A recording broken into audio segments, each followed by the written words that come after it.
Kalau orang baca Fatihah, Bapak Ibu, semua yang ada di Quran itu ada di Fatihah. Kalau baca kulhu, sepertiga Quran maknanya ada di dalam kul wallahu ahad.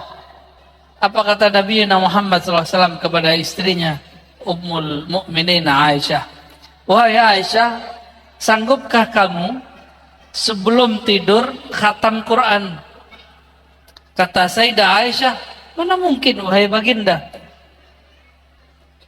Lalu Nabi SAW mengatakan, maukah kamu aku ajarkan? Lalu Sayyidah Aisyah, tentu. Qul huwallahu ahad sulusul Quran. Membaca surat kulhu Al-Ikhlas itu sama dengan sepertiga. Bacalah 3 kali sebelum tidur, sama dengan khatam sebelum tidur. Mau malam ini baca ya, sebelum tidur baca kulhu 3 kali. Rasakan Pak, nanti tidurnya lebih nikmat. Tidur itu jangan lagi sibuk megang handphone, jangan sibuk lagi nonton YouTube, walaupun YouTube saya yang ditonton atau ustadz satu lagi. Tapi kalau mau tidur, karena tidur itu saudara mati, khawatir nggak bangun-bangun, maka sebelum tidur peganglah surat kulhu. Pegangnya pakai kolbu, baca Bismillahirrahmanirrahim, Qul huwallahu ahad sampai akhir. Ya. Maka meresapi membaca Qul huwallahu ahad itu cukup. Seandainya Bapak Ibu tidak paham sifat 20, tidak masalah. Karena inti sifat 20 adalah menjelaskan surat Al-Ikhlas. Paham Al-Ikhlas, paham sifat 20. Paham sifat 20, paham Al-Ikhlas. Inilah akan jadi oleh-oleh pada pagi ini untuk saudara-saudara yang hadir. Cara meyakini, mempercayai Allah secara mudah. Semudah kita membacanya dan menghafalnya. Mau ya? Pertama, kul, katakan hai Muhammad, huwa Allah ahad. Udah 3 ya? Huwa Allah ahad. Huwa bahasa Arab artinya dia. Biasanya kata dia disebut sebagai kata ganti ketiga, digunakan pada kalimat kedua. Tapi sekarang, atau pada kata-kata kedua, yaitu kata ganti setelah ada nama yang jelasnya. Ahmad membaca buku, titik, dia mau ujian. Dia ditulis setelah Ahmad, sekarang dibalik. Qul huwa Allah ahad. Katakanlah hai Muhammad, dia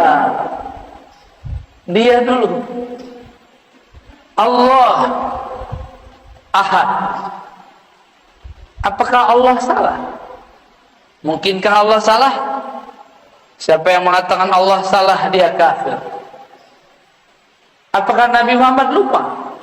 Yang mengatakan Nabi Muhammad lupa, dia fasik, zindiq, bahkan bisa kafir.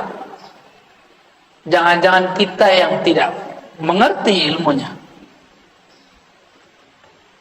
Mengatakan huwa di depan nama yang zahir, berarti huwa pada Allah bukanlah nama ganti, bukanlah kata pengganti. Huwa pada Allah adalah nama.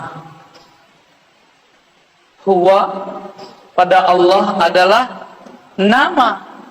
Lebih dulu huwa daripada Allah, sehingga disebutlah huwa ini adalah nama. Nama untuk menghilangkan selain namanya. Oleh karena itu ahli-ahli zikir tidak mempermasalahkan kalau berzikir Allah. Allah itu lafaznya dari alif lam lam ha, akhirnya adalah hu. Hu berarti dia juga.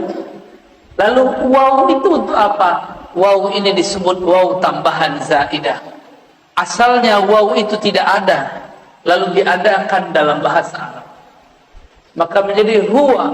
Sebenarnya boleh dibaca hu Allah. Berat nggak?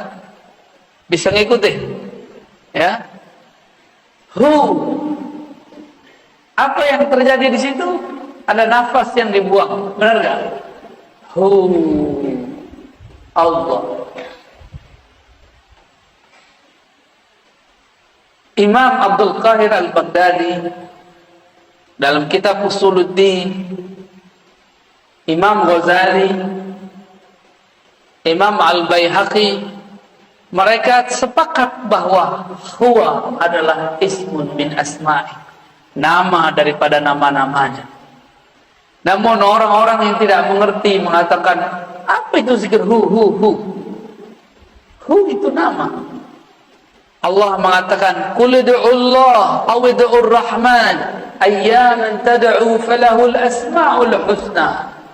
Panggillah Allah, panggillah Rahman, atau dengan mana-mana nama engkau boleh memanggilnya. Jika huwa adalah bagian dari namanya, maka hu boleh dijadikan panggilan. Maka jangan heran Imam Ahlus Sunnah Abul Hasan Asy-Syadzili, siapa namanya?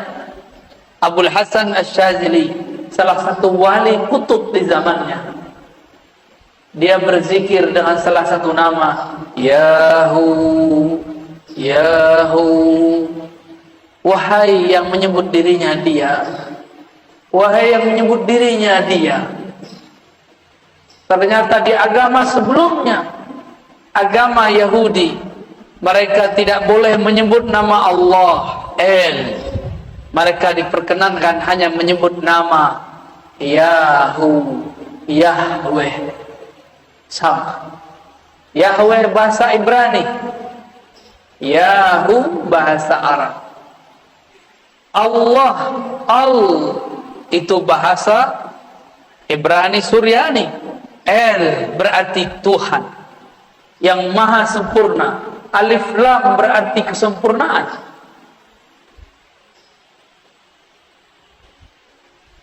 Jadi lafaz Allah itu sudah lafaz yang sangat umum dalam semua bahasa yang pernah ada. Bapak saudara yang makan Allah, itu baru hu. Kalau diteruskan panjang lagi. Saya kalau sebut dia, apakah dia dapat dilihat oleh mata? Dia manusia. Dia huwa. Apakah dia dapat dilihat oleh mata? Tidak. Apakah bisa disentuh? Tidak. Maka huwa bermakna dia yang maha suci daripada sifat jismiyah, sifat kebendaan. Allah bukan benda. Benda itu ada benda kasar, ada benda halus. Meja ini benda kasar, Pak. Cahaya lampu, cahaya matahari itu benda halus dalam bahasa Arab. Jismun. Tiada benda kecuali bertempat. Allah huwa, bukanlah benda. Itulah maknanya. Jika Allah bukanlah benda, maka kita tidak perlu mentakwil istawa. Istawa alal arsy. Istawa bersemayam di atas aras. Karena dia bukan benda, pastinya bukan menempati aras. Karena dia bukan benda, dia tidak memerlukan aras. Araslah yang memerlukan dia. Jika disebut yanzil, yanzilu Rabbuna, Rabb kita nuzul, turun. Karena dia bukan benda, turunnya bukan dari atas ke bawah. Disebut dalam Al-Quran, yadullah fawqa aydihim, tangannya di atas tangan mereka yang berbaiat. Karena dia bukan benda, maka tangannya bukan tangan ini, bukan juga tangan khayali. Tapi hanya dia yang tahu maknanya. Inilah yang dikatakan oleh Imam Salafus Saleh, Imam Malik. Imam Syafi'i, Imam Ahmad, yang kemudian disalahartikan oleh sebagian kelompok. Apa kata imam-imam tersebut? Imam Syafi'i sebagaimana diriwayatkan oleh Imam Al-Baihaqi mengatakan, ala ma aradahu Allah wa rasuluh, istiwa, nuzul, yadun, tangan dan lain sebagainya sesuai dengan yang Allah maksud, bukan yang engkau maksud. Apa maksud Allah? Ada yang tahu? Allah merahasiakannya, membayangkannya sama dengan membayangkan zatnya, dan itu adalah akidah yang batil. Ada orang bilang jangan bayangkan zat Allah, tapi dia membayangkan Allah duduk tanpa sengaja. Jangan bayangkan Allah, tapi dia tanpa sengaja membayangkan Allah turun dari aras ke bumi. Berarti dia main-main dengan kata membayangkan. Jika Allah itu bukan benda, bisakah dipikirkan? Gak bisa dipikirkan. Dia hanya bisa dirasakan. Berat gak? Baru pagi-pagi udah digoreng nih otaknya nih, tapi ruhnya seneng Pak. Makanya gak tidur kan? Orang ngantuk tuh. Itu jiwanya senang sekali itu. Ini yang aku cari. Baru huwa Allah. Allah itu ada alif lam pada Allah. Itu artinya Sang Maha Sempurna, pemilik semua kesempurnaan. Sang Maha Indah, pemilik semua keindahan. Itu mana dari Allah. Dan orang kalau baca Allah, apa yang terjadi? Mulutnya kebuka nggak? Nafasnya keluar. Maka orang-orang yang sering baca ya Allah, bebannya akan hilang, bebannya akan ringan, karena Allah lepaskan dengan namanya. Tiadalah nama Allah masuk pada suatu kolbu, melainkan kolbunya lebih bercahaya dan berkualitas. Kolbunya menjadi berat jika dihisap, lebih berat dari langit dan bumi. Makanya kolbu-kolbu wali-wali Allah dipenuhi dengan namanya Allah. Nafasnya dipenuhi namanya Hu.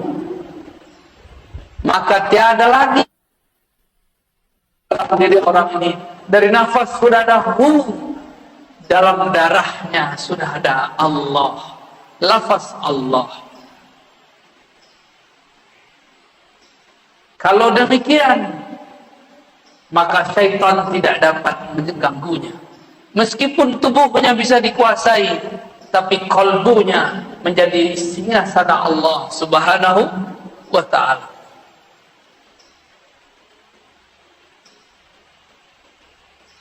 Allah di dalam surat Luqman dikatakan, wa in sa'altahum man khalaqas samawati wal ard la yaqulunna Allah. Jika engkau bertanya kepada orang-orang kafir, orang-orang musyrik, maksudnya musyrik Makkah, siapakah yang menciptakan langit dan bumi? Mereka akan menjawab Allah. Berarti musyrik Mekah pun tahu bahwa pencipta langit dan bumi adalah Allah. Mereka sekedar tahu, tapi pengetahuannya tidak sempurna, maka dibatalkan di belakang. Qul alhamdulillah, katakanlah syukurlah kalau begitu. Bal aktsaruhum la ya'lamun. Tapi sebenarnya mereka enggak mengerti. Sayang, ayat ini untuk orang kafir dan musyrik, tapi oleh kawan kita sebelah digunakan untuk orang sesama muslim. Mereka mengatakan para sufi, para orang-orang Asy'ari sama akidahnya dengan orang musyrik, percaya Allah pencipta tapi tidak menyembahnya. Maka jangan heran nanti kelompok-kelompok ekstrim ini sekarang sudah mengatakan sufi agama baru.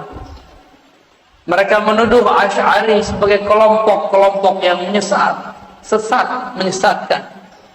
Mereka akan menyebut selain kelompok dia sesat, padahal mereka kelompok kecil tapi suaranya sangat berisik. Dulu pendiri-pendiri gerakan besar di dunia, pendiri Nahdlatul Ulama, Tarbiyah Islamiyah, Muhammadiyah di Indonesia, semuanya adalah orang yang berakidah Asy'ariyah, meyakini sifat 20. Pendiri Wasliyah, Al-Khairat, NW Nahdlatul Watan, Matali'ul Anwar, semuanya berakidah Asy'ariyah. Ahlus Sunnah wal, tiba-tiba mereka sekarang bilang Asy'ari bukan Ahlus Sunnah. Al-Azhar Ahlus Sunnah, Asy'ariyah, langsung ditulis. Ulama habaib di Yaman, Hadramaut, Al-Habib Umar, Al-Habib Al-Adni, semuanya berakidah Ahlus Sunnah Asy'ariyah.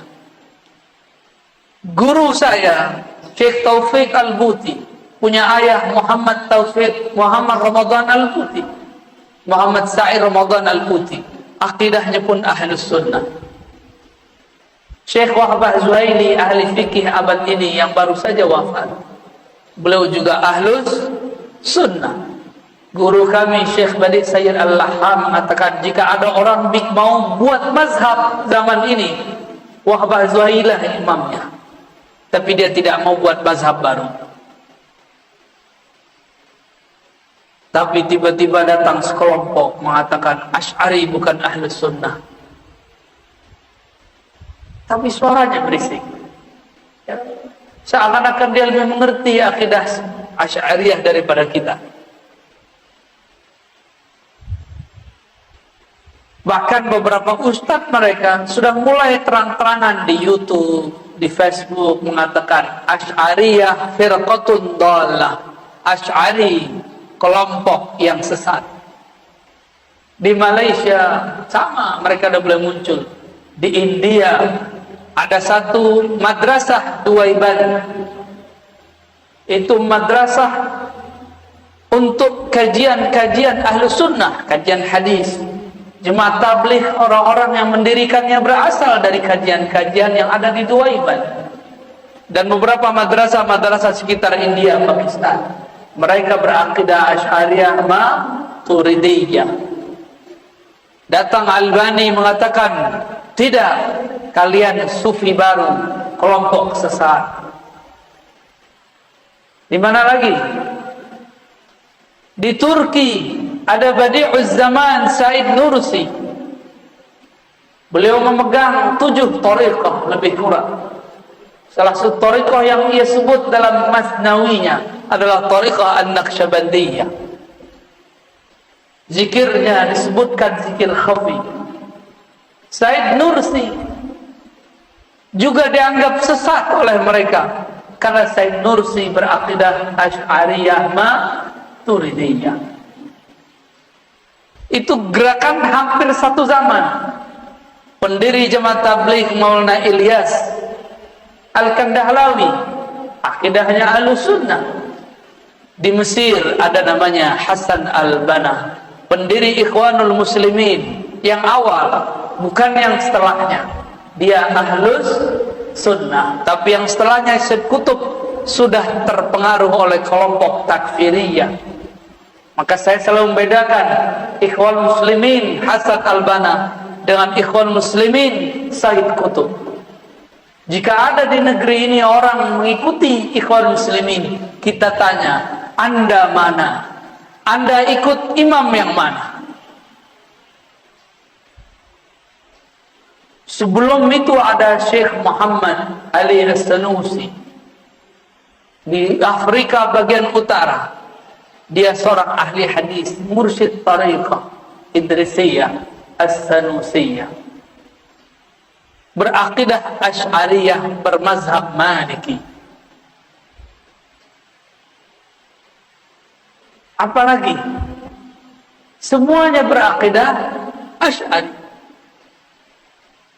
Jika kita sebut akidah Asy'ari sesat, Imam Nawawi yang namanya dicatut hari ini menjadi nama kelompok mereka. Akidahnya Asy'ariyah. Siapa lagi? Sebut semua ahli hadis yang kamu tahu. Rata-rata dia Asy'ariyah. Jika dia hidup sebelum zaman Asy'ari, akidahnya menjadi dasar Imam Asy'ari. Suatu kali ada seorang imam namanya Abu Dzar Al-Harawi, pemegang sanad Sahih Bukhari. Dia berguru kepada murid dari muridnya Imam Bukhari. Datang ke Baghdad bertemu kawannya bernama Imam Ad-Daruqutni. Imam Daruqutni ini kemudian bawa Abu Dzar Al-Harawi, penghafal Sahih Bukhari, untuk bertemu seorang syekh di suatu masjid di tengah kota. Dan kemudian dia takjub, ini imam luar biasa. Ketika keluar, Imam Daruqutni ngasih tahu, tahukah kamu wahai Abu Dzar ahli hadis, bahwa yang tadi ngajar itu adalah Al-Baqillani. Siapa Baqillani? Imam Baqillani adalah murid dari muridnya Imam Asy'ari. Baqillani berguru kepada Imam Abul Hasan Al-Bahili. Imam Al-Bahili murid langsung Asy'ari. Abu Dzar Al-Harawi kemudian mengatakan kepada Rukunni, izinkan aku ngaji, duduk menjadi murid Al-Baqillani. Maka bertemulah mereka esok hari. Daruqutni memuji Baqillani. Apa kata Daruqutni? Inilah imam penghancur bid'ah, penegak sunnah, ahlus sunnah yang hakiki. Jadi dulu ulama ahli hadis jika menyebut pemberantas bid'ah, ahlus sunnah, yang dimaksud adalah imam-imam Asy'ariyah. Tapi mereka sekarang putar sejarahnya. Akhirnya Abu Dzar Al-Harawi, pemegang Sahih Bukhari, selesai ngaji, karena dia ulama, tidak sampai 6 bulan sudah hafal semua yang dikalamkan Baqillani. Dan dia pun berangkat ke Mekah. Sampai di Mekah, tiadalah Baqillani punya murid ini namanya Abu Dzar Al-Harawi. Ia duduk di satu tempat. Malaikat Abu Dzar Al-Harawi ini dikerubungi oleh semut-semut penuntut ilmu. Karena Abu Dzar Al-Harawi adalah manisan yang sangat manis, ilmunya sangat lengkap. Belajarlah banyak orang kepada beliau, belajar Sahih Bukhari plus akidah Imam Asy'ari. Inilah perkembangan nyata, sejarah nyata dalam umat Islam, bahwa Sahih Bukhari diajarkan bersamaan dengan akidah Asy'ariyah. Tapi mereka sekarang juga mengajarkan sunnah, tapi sunnahnya bertentangan dengan akidah pemegang sanad Sahih Al-Bukhari.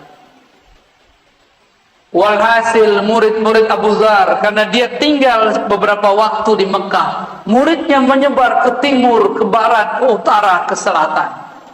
Menyebarlah sampai sekarang bertemu salinannya di Maroko, tempat UAS dulu pernah kuliah. Bertemu salinannya, salinan Sahih Bukhari dan penjelasan-penjelasannya, bahwa Abu Dzar Al-Harawi ilmunya sampai dibawa ke Maroko. Zaman itu belum ada bus, belum ada mobil, belum ada pesawat, tapi ilmunya dari Mekah dibawa orang ke ujung Afrika bagian barat. Luar biasa. Maka kelompok-kelompok ekstrim Mujassimah yang menjisimkan Allah, menuduh Abu Dzar dengan kata laknat, laknatullah ala Abi Dzar. Jadi dari dulu ahli hadis yang ahlu sunnah sudah disesat-sesatkan, seperti mereka juga menyesatkan kita hari ini. Jadi jangan heran kalau mereka mengatakan laknatullah alaika ya Razi. Wajar. Saya sekarang mengajarkan Sahih Bukhari sekalian mengajarkan akidah Imam Asy'ari. Mereka khawatir gelombang Abu Dzar Al-Harawi terjadi kembali. Gimana Bapak Ibu? Takut? Mau dihidupkan lagi? Hidupkan lagi. Di sini saya yakin ada ulama-ulama yang ahlullah, yang mereka bisa membaca kitab-kitab Allah dengan hati yang tenang, pikiran yang tajam. Bergurulah kepada mereka. Itu baru kul huwallah. Sekarang kita pindah ke ahad.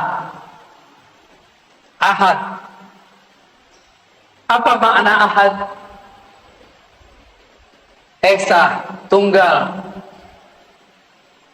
Bukan satu. Satu itu masih bisa dibilang. Tunggal tiada duanya. Esa tiada keduanya. Kalau satu masih ada dua. Ini perbedaan angka satu dengan esa. Wahid dengan ahad berbeda. Ahad itu adalah kesendirian Allah dengan zatnya. Bisa diulangi. Ahad itu kesendirian Allah dengan zatnya. Tiada bersamanya kecuali Dia semata-mata. Tiada insan, tiada ar-razi, tiada masjid ini, tiada kecuali hanya Dia. Maka disebutlah ahad itu namanya yang qadim. Nama apa? Qadim adalah masa sebelum adanya suatu masa azali. Alam kita sekarang disebut dengan alam nyata, alam ciptaan. Masa ciptaan, ini dia. Sebelum alam ini ada namanya azali. Sebelum azali ada namanya qadim. Jadi tahu beda qadim dengan azali? Karena beberapa ustadz di pesantren pun bingung apa beda qadim dan azali.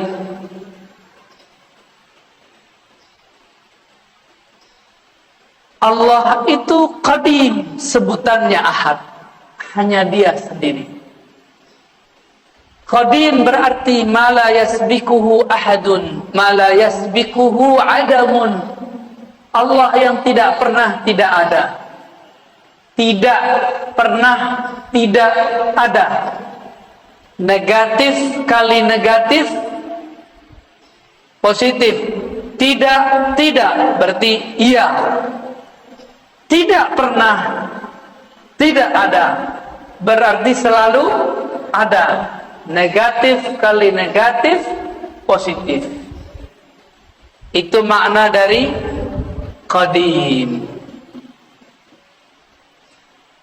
Maka ahad adalah sifat Allah,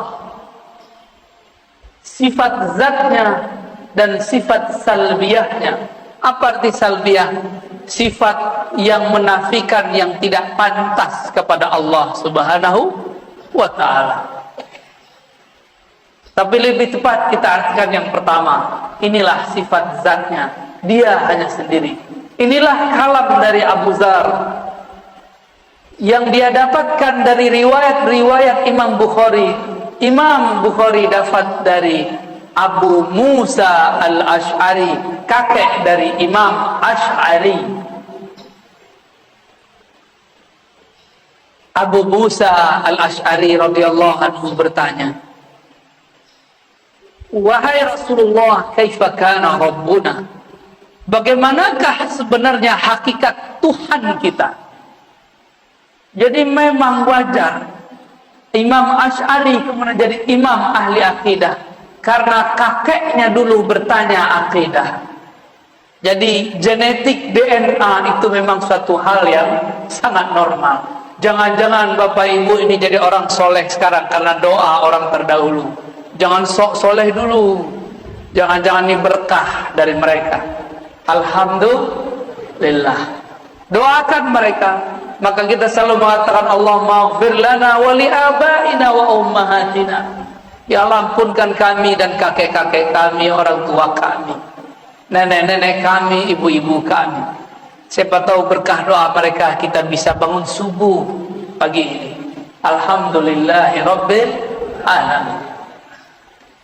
Abu Musa bertanya, mengagetkan tentunya. Tapi bagi Rasulullah girang. Kenapa? Ada sahabatnya yang bertanya yang canggih. Nabi jawab, Kana Allah wa la syai'a ma'ah. Itulah makna ahad. Kana Allah, Allah ada. Kana itu bentuk lain daripada kana kainan, kana maujudan. Dia ada. Disitulah muncul kata wujud, ada dalam hadis tapi tersirat. Yang mengerti ahli akidah, orang cuma ngerti bahasa Arab tidak paham. Maka ada orang mengatakan tidak ada wujud dalam Al-Quran. Betul, tapi secara makna ada. Itu maksud orang yang ngomong gini, cuma dipelintir oleh sebagian orang supaya mengadu umat dengan tokoh-tokohnya. Saya memang mengkritisi beliau, tapi saya juga mengkritisnya secara jujur. Haram mempelintir kata-kata kalau belum selesai kalimatnya. Kritiklah dia, tapi jangan mengkritiknya dengan berbohong atas namanya. Apa kata Nabi? Kanallahu wa la syai'a ma'ah. Dia ada, tiada satu pun bersamanya. Dia ada, tiada Ahmad. Dia ada, tiada Muhammad. Dia ada, tiada alam. Dia tiada ada. Kita belum ada. Belum ada langit, belum ada bumi, belum ada arasy, belum ada sholat, belum ada zakat, belum ada doa, belum ada. Dia sudah menetapkan dalam ilmunya yang qadim bahwa pada saat ini, detik ini, tanggal ini, hari ini akan ada orang berkumpul bercerita tentangnya, tentang ahadiyahnya. Betapa bahagianya Allah, tersenyum Allah melihat orang yang menikmati nama-namanya disebut. Paham tidak paham, dia ridha. Inilah yang dikatakan Nabi, jika engkau melewati suatu taman-taman surga, farta'u, petiklah. Apakah itu taman surga wahai Rasulullah? Majelis-majelis zikir. Zikir itu ada zikir menyebut namanya, ada zikir mempelajari sifat-sifatnya. Inilah kajian akidah dan tauhid. Bahkan lebih tinggi kajian menyebut sifatnya daripada hanya menyebut-nyebut namanya. Orang-orang yang mengerti sifat Allah, makamnya lebih tinggi di sisi Allah daripada orang yang hanya mengenal namanya. Seperti orang yang tahu nama seseorang tapi tidak tahu siapa yang punya nama. Bapak Ibu jamaah subuh di hari Jumat, hari Kamis, apa Jumat? Hari Jumat berkumpul dalam pagi ini dua keberkahan, barakatus sabah, barakatul Jumat. Keberkahan subuh, keberkahan Jumat. Jadi ahad, apa arti ahad? Esa, dia dengan kesendiriannya. Tiada alam, tiada surga, tiada neraka, tiada ahad, kecualilah ia saja. Tiada Ahmad, kecuali setelah dihapuskan. Baru kalau faham ahad, berarti Allah perlu kita enggak? Allah sekarang masih ahad enggak? Alam dicipta, Allah masih ahad enggak? Berarti Allah masih sendiri? Jadi hanya Allah yang boleh jomblo, antum enggak boleh jomblo. Allah itu maha jomblo, maha sendiri. Itulah tanda zat yang sempurna. Kenapa kita perlu menikah, perlu teman? Karena kita tidak sempurna. Allah tidak perlu semua itu karena dia maha sempurna. Itulah alif lam dalam lafaz Allah. Kenapa saya jatuh cinta?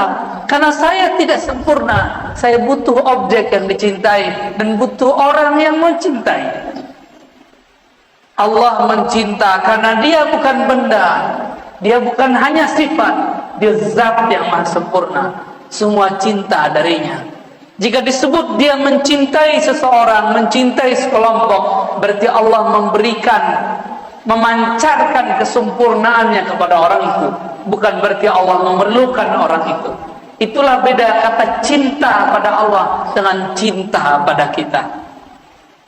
Allah mengatakan innallaha yuhibbut tawwabin.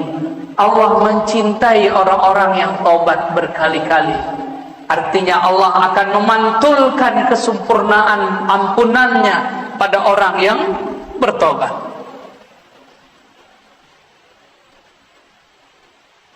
Ini disebut dengan tauhid ahadiyah. Apa namanya? Disebut juga dengan sifat qadimiyah. Tauhidnya tauhid ahadiyah, sifatnya sifat qadimiyah. Selamat pusing. Kok banyak istilah? Ini saya udah kurangin istilahnya, udah didiskon. Ya, udah didiskon nih Bapak Ibu ini. Udah rukhsah, ya. Yaudahlah, kalau nggak hafal istilah, cukup katakan ahad, hanya dia. Itulah yang kita baca ba'da salat. La ilaha illallah wahdahu la syarikalah. Lahul mulku wa lahul hamdu yuhyi wa yumiit wa huwa ala kulli syai'in qadir. Tiada yang berhak disembah kecuali Allah. Wahdahu la syarikalah. Dialah satu-satunya, tiada sesuatu di sampingnya. Tiada sesuatu yang berserikat dengannya. Apa maknanya? Allah kirim Jibril bukan berarti ia butuh Jibril. Jibril yang perlu dikhidmahkan oleh Allah. Allah kirim Mikail untuk mengantarkan rezeki. Bukan Mikail membantu Allah, justru Mikail terbantu karena berkhidmah kepada wali-wali Allah.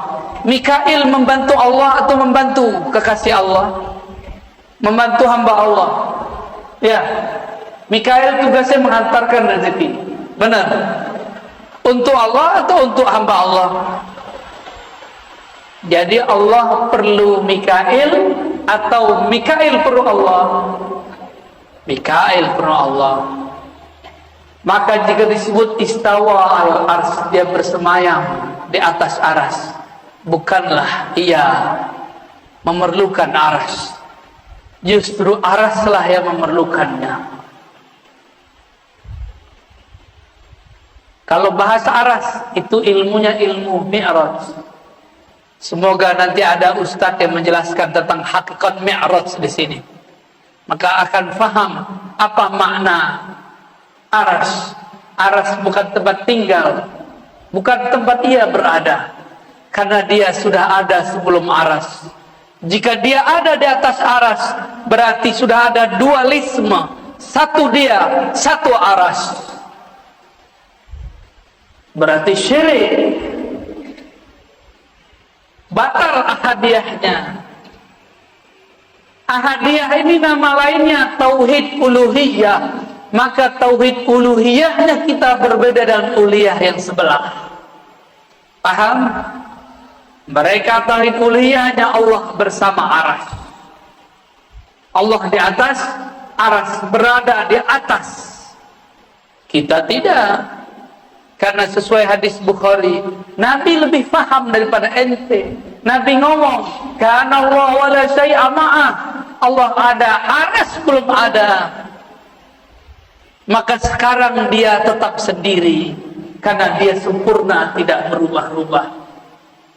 Apa ciri-ciri sesuatu yang sempurna? Dia tidak berubah. Apa ciri-ciri sesuatu yang akan sirna? Dia berubah. Bapak dulu lahir udah ada beban, Pak? Belum, Pak ya? Maaf Pak ya, aneh tanya Pak ya. Lahir udah ada uban belum? Belum. Sekarang ada uban. Berubah gak? Dulu lahir segede ini gak? Sebesar ini gak? Lahir sebesar ini, rojol, emaknya langsung mati. Kenapa? Anaknya lebih gede dari emaknya. Mungkin pecah perut emaknya kali ya. Wah. Nggak mungkin. Kita lahir kecil, jadi balita, jadi anak-anak, jadi remaja, jadi dewasa, tahu-tahu sudah beruban, Pak. Saya sudah ada uban. Untungnya jenggotnya belum beruban, jadi belum ketahuan tuanya, ya. Cuma sok-sok tua. Lihat Pak perubahannya, bercermin sesekali. Ya Allah, aku dulu masih main kejar-kejaran sama temanku. Dulu masih berenang di kali, masih guling-guling di pasir, masih merengek kepada mak bapakku. Sekarang bukan aku yang merengek, anakku merengek, cucuku merengek. Aku sudah berubah, ya Allah. Perubahan apa lagi, ya Allah? Kalau sudah tua, apa lagi? Dijemput nyawanya. Sudah siap belum? Tapi kalau sudah kenal ahad, harusnya siap. Walaupun amal belum banyak, cukup katakan, ya Allah, modalku satu, Qul huwallahu ahad. Selamat, Pak. Jadi nanti kalau mau bangun tidur, bangun dari alam kubur, katakan huwallahu ahad, huwallahu ahad. Malaikat bingung mau hisab. Ini orang udah sakar, udah mabuk berallah, bertuhan. Udahlah, biarin tidur aja lah, ya. Temannya Allah, ahlullah, aulia Allah. Maka biasakan sebelum tidur baca qul huwallahu ahad. Biasakan bangun tidur baca Allahu ahad. Biar bangun tidur itu, kalau bangunnya nanti bukan di bumi ini, tapi bangunnya di alam barzakh, malaikat penunggu di alam barzakh hormat kepada kita. Wow, ada panglima, ada jenderal wali-wali Allah masuk ke tempat kita. Ayo kita sambut. Mau tidur wajib baca qul, bangun baca Allah ahad, Allah ahad, baru baca doa, ya. Bapak nggak percaya, nanti protes kalau udah meninggal, ya. Gimana cara protesnya? Bisa Pak, datangin saya lewat mimpi. Kalau diizinin, tapi biasanya nggak diizinin Pak. Cukup kata malaikat. Malaikat mau nanya, man rabbuka? Kita udah bilang Allah ahad, Allah ahad, Allah ahad, Allah ahad. Bingung malaikat mau nanya, ilmunya lebih tinggi dariku, kata malaikat kan. Mungkar nakir itu tugasnya cuma mengatakan man rabbuk, man nabiyuk, siapa Rabbmu, siapa nabimu. Dua aja tugasnya. Tapi sebelum itu lamanya bukan main. Antara dia dimatikan dan dia dikuburkan, dari dikuburkan sampai ditanya man rabbuka, lamanya bukan main. Gak bisa langsung ketemu Allah Pak. Enak amat langsung ketemu Allah. Kalau gitu saya mau mati langsung aja, ya. Gak mudah. Kecuali wali. Wali itu diizinkan. Bapak Ibu yang dimuliakan Allah, itulah tauhid ahadiyah. Tauhid apa? Gampang ya. Dalam ahadiyah terhimpun sifat zatiyah, nafsiyah, dan sifat salbiyah. Allahus samad, ini yang terakhir, ya. Tapi sebenarnya kalau diterusin masih banyak tuh, ada 3 ayat lagi, ya. Allahus samad, Allah lah tempat semua makhluk bergantung. As-samad inilah sifat ma'ani, disebut tauhid samadiyah. Itulah yang disebut ilmun hayat sama basar, ya. Kalam, qadir, yani kudrah, iradah, itu dia di samad. Allahus samad artinya semua dari kita, bahkan satu helai di tubuh kita memerlukan campur tangannya. Yang menumbuhkan rambut Allah atau kita? Yang mengedipkan mata kita apa? Allah. Yang mendenyutkan jantung Allah apa kita? Beneran. Coba kedipin matanya. Ting. Tuh, gak kedip. Kedipin matanya, Pak. Bisa. Tuh, jadi kaku kan? Selama ini antum sadar atau tidak? Mata berkedip. Gak sadar kan? Itu yang sadar Allah. Jadi kita udah lupa sama mata kita, Allah nggak lupa untuk menggerakkan mata kita. Coba tanya dokter, kalau mata nggak kedip gimana? Rusak mata kita. Ingat nggak Pak, jantungnya denyut, berdetak? Nggak ingat. Kita nggak sempet hatta tanya ke dokter, Pak dokter, Bu dokter, kamu ngurus jantungmu nggak? Bilang ke jantungmu, tung, berdenyut yang biasa dong. Pas ketemu kekasih dia deg-degan, duh. Kita ngomong ke jantung, tung, yang tenang tung. Gak bisa dia bergerak terus, karena bukan kitalah yang mendenyutkan satu denyutan dalam jantung, Allah subhanahu. Maka kita nggak sadar alam yang dalam tubuh ini bergerak. Apakah Bapak Ibu yang mengalirkan darah ke ujung jari, darah ke ujung rambut, ujung kepala? Ya, rambut kita kan tumbuh di kepala. Di kepala itu ada darah pastinya. Jika dia tersumbat, jadilah uban. Jadi itu udah alarm itu Pak. Bukan nakut-nakutin Pak, emang ini menakutkan. Ya? Selamat ketakutan. Allahus Samad. Jangankan alam semesta ini, tubuh yang kecil ini 100% semua adalah pancaran dari Samadnya. Maka kita ini tiada hidup kecuali karena Allahus Samad. Dalam As-Samad itu adalah berkata kun. Jika dia berkehendak, dia berkata kun. Dua sifat ini, ahadiyah, samadiyah, itu gabungan jadi sifat 20. Gampang toh? Tuh khatam langsung sifat 20. Cuma detailnya belum. Mahal itu Pak. Mahalnya tidak dapat dibeli, tapi karena sayang dikasih jua.